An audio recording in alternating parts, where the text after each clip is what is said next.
Early 1700s में Serbia के एक छोटे से गांव में अचानक से लोग मरने लगे। सब मरने वालों का ये कहना था कि रात के वक्त उनके पास एक ऐसी चीज आई थी जिनको ये सब दफना चुके थे। जिस इंसान के पास भी ये चीज जाती उसका जिंदा बचना नामुमकिन था। हालात इतने ज्यादा खराब हो चुके थे कि खुद गवर्नमेंट को आना पड़ा चीजों को कंट्रोल करने के लिए। किसी को कुछ पता नहीं था कि आखिर हो क्या रहा है, लेकिन गांव वालों का मानना था कि एक बहुत ही एंशिएंट चीज ने इनके ऊपर हमला कर दिया है, जिसको ये लोग कहते थे वैम्पायर्स। आखिर क्या थे ये वैम्पायर्स और ये क्यों लोगों पर हमला कर रहे थे? क्या ये वाकई में ही एग्जिस्ट करते थे या बस लोगों की बनी बनाई बातें थीं? चलिए जानते हैं आज की इस वीडियो में। मेरा नाम है शायान अजीज और आज की वीडियो का टॉपिक है vampires, creatures of the dark. हमारी कहानी का आगाज होता है सर्बिया के एक छोटे से गांव किसिजोवा से, जहां 1725 में पीटर पेलागोयेविच नामी एक इंसान की डेथ हो जाती है। ये एक फार्मर था और इसकी डेथ के बाद इसकी फैमिली इसको दफनाकर वापस आ जाती है। ये लोग कुछ दिनों तक उसका सोग मनाते हैं और फिर अपने अपने कामों में मसरूफ हो जाते हैं। पीटर के मरने के बाद गांव में से 9 लोग बहुत ही ज़्यादा बीमार हो जाते हैं और बीमार होने के बाद 24 घंटे के अंदर अंदर सबकी डेथ हो जाती है। बहुत सारे लोगों का एक साथ मरना काफ़ी कॉमन बात थी, क्योंकि उस टाइम पर यूरोप में डेथ रेट काफ़ी हाई था।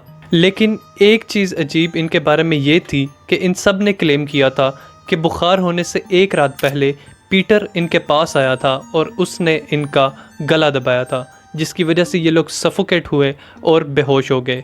सुबह जब ये उठे तो उनको बहुत तेज़ बुखार था। जब लोगों ने ये सुना तो वो काफ़ी ज़्यादा डर गए और उन्होंने गवर्नमेंट से डिमांड करना स्टार्ट कर दी कि वो पीटर की ग्रेव को एक्सह्यूम करें, यानी कि उसकी कब्र को खोदें, जो कि एक बहुत ही स्टूपिड डिमांड थी। आखिर ऐसा कैसे हो सकता है कि एक मरा हुआ इंसान 9 डिफरेंट लोगों को एक ही टाइम पर नजर आए?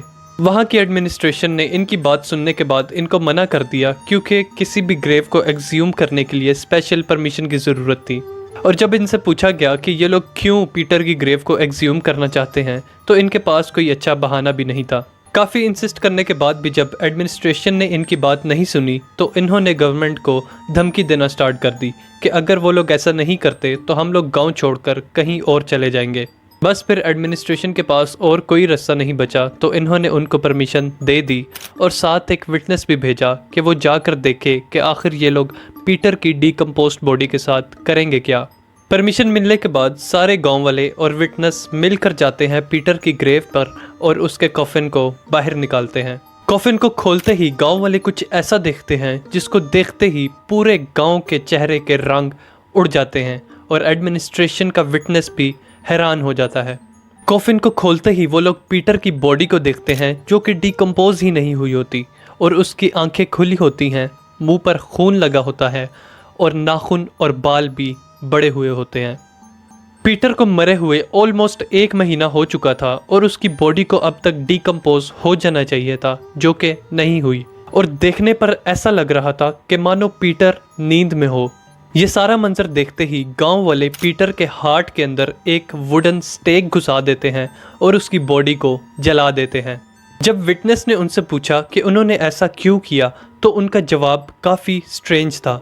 गांव वालों के मुताबिक पीटर एक वोकुदलक बन गया था। वोकुदलक स्लेविक फोकलोर में एक ऐसा क्रीचर है जो कि कभी इंसान हुआ करता था और मरने के बाद वो इमॉर्टल हो जाता है। इमॉर्टल होने के बाद वो अपनी कब्र से निकलकर जिंदा लोगों की लाइफ फोर्स पर फीड करता है और ये सबसे पहले अपनी फैमिली, फ्रेंड्स और नेबर्स पर अटैक करता है। और गांव वालों के मुताबिक वोकुदलक को मारने का सिर्फ एक ही तरीका था कि उसके हार्ट के अंदर वुडन स्टेक घुसाया जाए और फिर उसकी बॉडी को जला दिया जाए। स्लेविक लोगों के मुताबिक उनके एंसेस्टर्स ने बहुत दफ़ा इस क्रीचर को फेस किया है और उन्होंने ही ये तरीका निकाला है वोकुदलक को हराने का। ये सब सुनने और देखने के बाद एडमिनिस्ट्रेशन के विटनेस ने इस सब को डॉक्यूमेंट किया और डॉक्यूमेंट में उस क्रीचर का नाम रख दिया वैम्पायर। इंटरेस्टिंगली जब पीटर की बॉडी को जला दिया जाता है तो डेथ्स होना रुक जाती हैं और विलेज के लोग अपनी ज़िंदगी आराम से गुजारने लगते हैं। कई महीने गुजर जाते हैं और लोग इस वाक़ये को पूरी तरह से भूल जाते हैं। लेकिन फिर 1 साल बाद यानी 1726 में किसिजोवा के पास के ही एक गांव मेडवेडा में आर्नोल्ड पेयोले नामी एक इंसान की डेथ हो जाती है हे वैगन से गिरने की वजह से। ये एक सोल्जर था और इसका क्लेम था कि जब ये ग्रीस में स्टेशन था तो एक वैम्पायर ने इसके ऊपर हमला किया था। जब लोगों ने इससे पूछा कि अगर आप पर वैम्पायर ने अटैक किया था तो फिर आप जिंदा कैसे बच गए, जिसके जवाब में इसने कहा कि जैसे ही मेरे ऊपर वैम्पायर ने अटैक किया था तो मैंने उसकी ग्रेव की मिट्टी खा ली थी और उसका ब्लड अपनी बॉडी के ऊपर रब कर लिया था, जिसकी वजह से मैं जिंदा बच गया। दरअसल ये एक लोकल फोकलोर की रेमेडी थी कि अगर कोई वैम्पायर आपके ऊपर अटैक करता है तो आप उसकी ग्रेव की मिट्टी खा लें और उसका ब्लड अपने ऊपर लगा लें तो आप जिंदा बच जाएंगे। अब चूंकि आर्नल्ड ने रेमेडी को फॉलो किया था तो गांव के लोगों ने उसको एक ख़तरा नहीं समझा, जो कि एक गलती थी, क्योंकि आर्नल्ड के मरने के कुछ हफ्तों बाद ही गांव के 4 लोग मर गए और उन सब का क्लेम था कि एक रात पहले आर्नल्ड उनके पास आया था और उसने उनको सफोकेट किया था।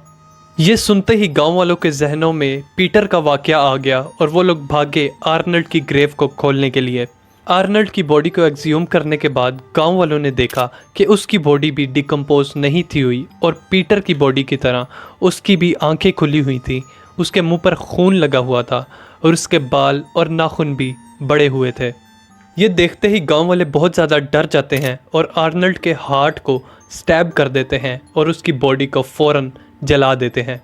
आर्नल्ड की बॉडी को जलाने के बाद सारे गांव वाले भागे उन 4 लोगों की ग्रेव्स की तरफ कि कहीं वो भी तो वैम्पायर्स नहीं बन गए। टू देयर सरप्राइज उन 4 में से 3 लोग वैम्पायर बन चुके थे।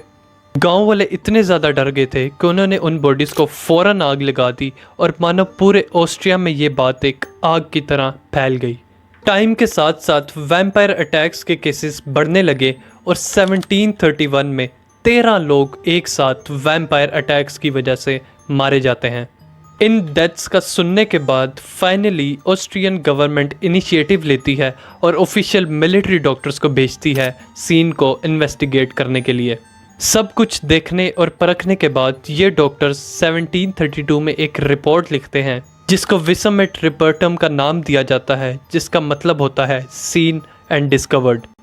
इस रिपोर्ट के पब्लिश होने के बाद वैम्पायर्स पूरे यूरोप में मशहूर हो जाते हैं और उनके बारे में बातें होना स्टार्ट हो जाती हैं। लोग इतने ज़्यादा डर जाते हैं कि वो अपने मरे हुए रिलेटिव्स की बॉडीज़ को एक्सह्यूम कर कर जला देते हैं और जो कोई भी अचानक से मर जाता तो उसकी बॉडी को दफनाने की बजाय डायरेक्ट स्टैब किया जाता और जला दिया जाता। हालात इतने ज़्यादा ख़राब हो गए कि सर्बिया, हंगरी और मुख्तलिफ रीजन्स में वैम्पायर हंटिंग्स भी स्टार्ट हो गई। वैम्पायर हंटिंग्स में बहुत सारे लोग इकट्ठे होकर वैम्पायर्स की बॉडीज़ को ढूंढा करते थे और उनको स्टैब कर कर जलाया करते थे। जिन लोगों का आमना सामना भी वैम्पायर से होता था उनके मुताबिक ये एक ब्लोटेड कॉर्प्स यानी कि एक फूली हुई डेड बॉडी की तरह का क्रीचर था जो कि रात के वक्त आपकी नींद में आप पर अटैक किया करता था। और ये अटैक कुछ इस तरह करता था कि ये अपने विक्टिम की चेस्ट पर बैठ जाता था और उसका गला दबाकर उसकी लाइफ फोर्स को सक करता था, जिससे इंसान सफोकेट होकर बेहोश हो जाता था और अगले दिन जब वो उठता तो उसकी तबीयत बहुत ज़्यादा ख़राब होती थी। उनसे बचने के लिए उस टाइम पर लोग अपनी बॉडी पर गार्लिक लगाया करते थे और इनका मानना था कि गार्लिक से ये लोग वैम्पायर अटैक से सेफ रहेंगे। और इन सब केसेस के बाद वैम्पायर्स मशहूर होना स्टार्ट हो जाते हैं। दरअसल 1700s में पीटर और आर्नल्ड के केस के बाद बहुत से केसेस हमें देखने को मिले जिसकी वजह से यूरोप के बाहर भी वैम्पायर्स के बारे में बातें होना स्टार्ट हो गईं। और फिर 1819 में एक मशहूर राइटर जॉन पॉलीडोर ने वैम्पायर्स पर एक शॉर्ट स्टोरी लिखी जिसको उसने नाम दिया द वैम्पायर। इस स्टोरी में जॉन ने वैम्पायर्स की इमेज को पूरी तरह से चेंज कर दिया और उनको एक डिमोनिक फोकलोर एंटिटी की बजाय एक बहुत ही एलिगेंट और सेडक्टिव मॉन्स्टर बताया। और फिर 1897 में ब्राम स्टोकर अपनी मशहूर नॉवल ड्रैक्युला पब्लिश करते हैं, जिसके बाद से वैम्पायर्स की इमेज पूरी तरह से चेंज हो जाती है एक ब्लोटेड कॉर्प्स से प्रिंस ऑफ डार्कनेस में। अपने नॉवल को पब्लिश करने से पहले स्टोकर वैम्पायर्स की इमेज को पूरी तरह से चेंज करना चाहते थे क्योंकि उनके मुताबिक फोकलोर का जो वैम्पायर था वो इतना इंटरेस्टिंग नहीं था। वो अपनी नॉवल के लिए कुछ इंटरेस्टिंग ढूंढ ही रहे होते हैं कि उनको एक एम्परर के बारे में पता चलता है जिसका नाम होता है व्लाड द इम्पेलर। व्लाड 15th सेंचुरी में ट्रांसिल्वेनिया के वेलेशिया का प्रिंस था और इसके बारे में मशहूर था कि ये काफ़ी क्रूअल था। लोगों के मुताबिक ये अपने दुश्मनों के खून के अंदर ब्रेड डुबाकर खाया करता था और इसका फैमिली टाइटल था ड्रैक्युला, जिसका मतलब है son of the devil. Bram Stoker को व्लैड की कहानी काफ़ी इंटरेस्टिंग लगती है और वो उससे इंस्पायर होकर अपने नॉवल का नाम रख देते हैं ड्रैक्युला। और व्लैड से ही इंस्पायर होकर वो वैम्पायर्स की इमेज को चेंज करते हैं एक ब्लोटेड कॉर्प्स से एक प्रिंस लाइक क्रीचर में। वो ये भी मेंशन करते हैं कि वैम्पायर्स जो हैं वो इंसान का खून पीते हैं और यहीं से वैम्पायर्स के साथ खून पीना एसोसिएट होता है। ड्रैक्युला नॉवल की वजह से ही आज हमें मूवीज़ और सीरीज़ में वैम्पायर्स को एक प्रिंस लाइक क्रीचर की तरह देखा जाता है जो कि कफन्स में रहता है और उसके लंबे लंबे फैंग्स होते हैं और वो शेप शिफ्ट भी कर सकता है। खैर ये तो फिक्शन थी, लेकिन इंटरेस्टिंग चीज़ ये है कि मौजूदा ज़माने में भी वैम्पायर अटैक्स को रिकॉर्ड किया गया है। जैसे कि 2004 में रोमानिया के एक गांव मैरोटीना दे सूस में टोमा पैट्री नामी एक इंसान मर जाता है, जिसके मरने के बाद उसके फैमिली मेम्बर्स बीमार होना स्टार्ट हो जाते हैं और वो कहते हैं कि पैट्री एक स्ट्रीगोय यानी कि वैम्पायर बन चुका है। ये सुनते ही रोमानिया से 6 लोग इकट्ठे होकर पैट्री की बॉडी को एक्सह्यूम करते हैं और उसके हार्ट के अंदर स्टैब घुसाकर उसकी बॉडी को जला देते हैं। उसके अलावा 2010 में न्यूजीलैंड में एक इंसान ने दावा किया कि वैम्पायर्स ने उसके ऊपर अटैक किया है और अटैक उन्होंने कुछ इस तरह से किया था कि वो उसकी गर्दन से खून चूसने लगे, जिसकी वजह से वो अनकॉन्शियस हो गया और वो बेहोश हो गया। कुछ लोग तो यहाँ तक दावा करते हैं कि वो खुद एक वैम्पायर हैं। यहाँ पर एक इंटरेस्टिंग चीज़ नोट करने वाली ये है कि यूरोप के अलावा भी बहुत सी एंशिएंट सिविलाइजेशंस में वैम्पायर्स जैसी क्रीचर्स का जिक्र है, जैसे कि मेसोपोटामियन सिविलाइजेशन या मॉडर्न डे इराक में एडिमू का जिक्र है। इन लोगों के मुताबिक एडिमू एक ऐसे इंसान की स्पिरिट होती है जिसको सही तरह से दफनाया नहीं गया होता और ये स्पिरिट रात के वक्त लोगों पर अटैक करती है और उनकी लाइफ फोर्स को सक कर लेती है। एंशिएंट चाइना में जियांगशी का जिक्र देखने को मिलता है जो कि एडिमू और वैम्पायर से मिलती जुलती है और ये भी लोगों की लाइफ सोर्स को सक कर लेती है। और अगर हम एंशिएंट इंडियन सिविलाइजेशन की बात करें तो यहाँ पर हमें वेताला का जिक्र देखने को मिलता है। वेताला एक इविल स्पिरिट होती है जो कि डेड बॉडीज़ के अंदर जाकर उन डेड बॉडीज़ को जिंदा कर देती है और फिर ये डेड बॉडीज़ जिंदा लोगों का खून पीती हैं। इसके अलावा भी हमें बहुत सी सिविलाइजेशंस में सेम एंटिटी या क्रीचर का जिक्र देखने को मिलता है। मुख्तलिफ सिविलाइजेशंस में वैम्पायर्स का जिक्र मिलने से क्या ये बात कंफर्म हो जाती है कि वैम्पायर्स वाकई ही एग्जिस्ट करते हैं?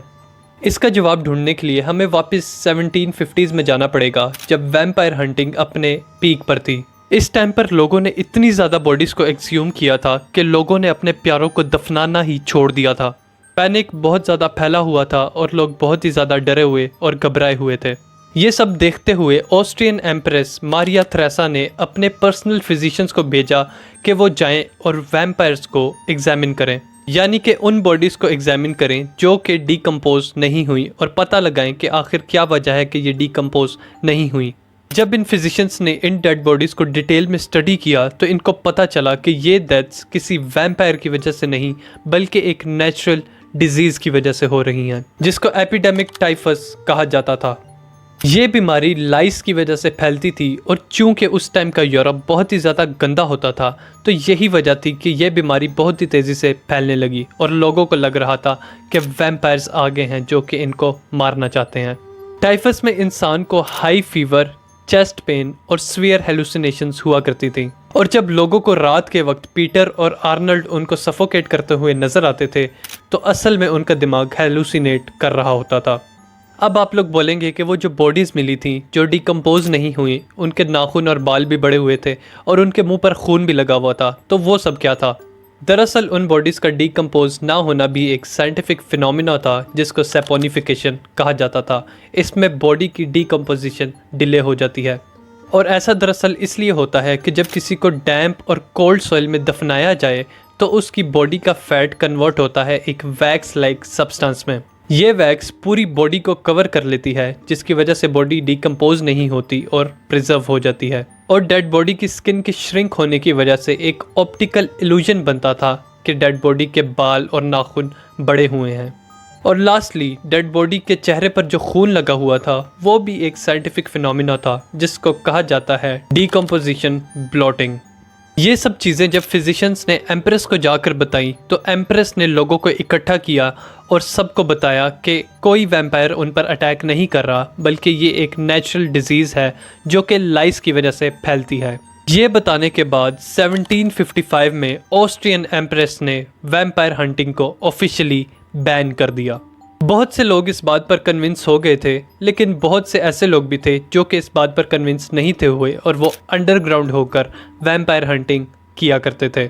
आज भी हमें बहुत से ऐसे लोग देखने को मिलते हैं जो कि बिलीव रखते हैं कि वैम्पायर्स वाकई में ही एग्जिस्ट करते हैं और वक्त आने पर वो वैम्पायर हंटर्स भी बन जाते हैं, जो कि हमें देखने को मिला 2004 वाले केस में।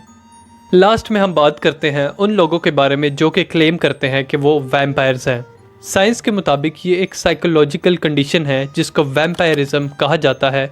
इसमें इंसान को ब्लड कंज्यूम करने की टेंडेंसीज होती हैं और उसको ऐसा फील होता है कि अगर वो ब्लड कंज्यूम करेगा तो वो बहुत ही ज़्यादा पावरफुल हो जाएगा। इस पूरे किस्से से हमें ह्यूमन नेचर के बारे में सीखने को मिलता है कि इंसान कैसे अननोन चीज़ों को सुपरनैचुरल चीज़ों के साथ जोड़ देता है। वीडियो ख़त्म करने से पहले कुछ इंटरेस्टिंग फैक्ट्स बताता हूँ वैम्पायर्स के बारे में। वीडियो में मैंने बात की थी कि कैसे लोग वैम्पायर्स से बचने के लिए अपने बॉडी के ऊपर गार्लिक को रब किया करते थे, और ये इसलिए काम करता था क्योंकि गार्लिक एक नेचुरल इंसेक्ट रिपेलेंट है जिससे लाइस वगैरह दूर रहती थी। अब चूँकि लाइस इनके पास नहीं थी आती तो ये लोग वैम्पायर्स से बचे रहते थे। यही वजह है कि आज हमें देखने को मिलता है कि वैम्पायर्स गार्लिक को पसंद नहीं करते। कुछ कल्चर्स के मुताबिक वैम्पायर्स को सीवियर ओसीडी भी होती है, और अगर कोई वैम्पायर आपके ऊपर अटैक करता है और आप उसके रास्ते में मुट्ठी भर चावल फेंक देते हैं तो वो वैम्पायर उन चावल के दानों को गिनना स्टार्ट हो जाता है, जिससे आप अपनी जान बचाकर भाग सकते हैं। बहुत से कल्चर्स में ये भी देखने को मिलता है कि वैम्पायर्स चलते हुए पानी को क्रॉस नहीं कर सकते क्योंकि ये चलते हुए पानी से डरते हैं। और लास्टली आपने ये ज़रूर सुना होगा कि वैम्पायर्स जो हैं वो सनलाइट में नहीं जा सकते, और अगर वो सनलाइट में जाएं तो वो मर जाते हैं। ये पूरी तरह से गलत है और सिर्फ एक मिथ है, क्योंकि फोकलोर के मुताबिक सनलाइट वैम्पायर्स को कुछ नहीं कह सकती। ये थी आज की वीडियो। आई होप आपको वीडियो अच्छी लगी होगी और कुछ नया सीखने को मिला होगा। If yes then do let me know in the comments below. Take care and thank you.